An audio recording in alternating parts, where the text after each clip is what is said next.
এক যে ছিল কাঠুরিয়া। সে ছিল খুব গরিব আর কিন্তু খুব পরিশ্রমী।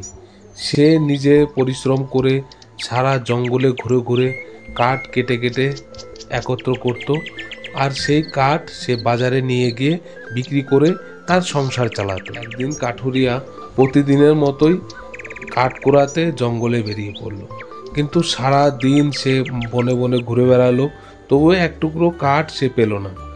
দিনের শেষে অন্ধকার হয়ে আসলো। সে একটা গাছের নিচে বসে ভাবতে লাগলো যে এখন সে কি করবে। হঠাৎ করে কাঠুরিয়ার কাঠের কুড়ালটা পাশের জলে পড়ে গেল। কাঠের কুড়ালটা পড়ে যাওয়াতে কাঠুরিয়া খুব ভেঙে পড়লো, কান্না করতে লাগলো।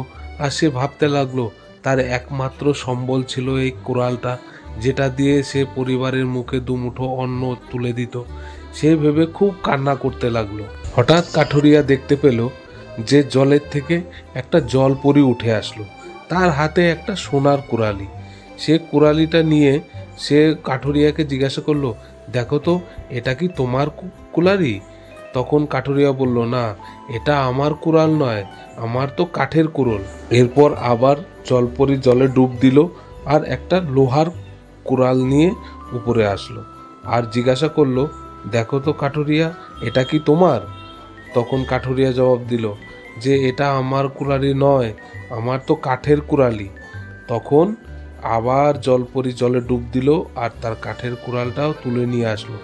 এবার বলল, দেখো তো এটা তোমার কুড়ালি? তখন কাঠুরিয়া নিজের কুড়াল দেখতে পেয়ে আনন্দের সঙ্গে বলল, হ্যাঁ, এটাই আমার কুড়াল, দাও, তোমাকে অনেক ধন্যবাদ। তখন জলপরি কাঠুরিয়ার সততায় খুব খুশি হয়ে তাকে বলল, কাঠুরিয়া, তোমার কুড়াল তুমি তো পেয়েই গেছো, আর আমি তোমাকে তোমার সততার ফলস্বরূপ তোমাকে আমি এই দুটো কুড়ালি তোমাকে দিচ্ছি।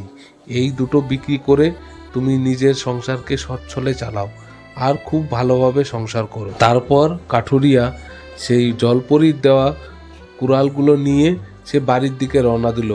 বাড়ি গিয়ে মনের আনন্দে সে সংসার করতে থাকলো।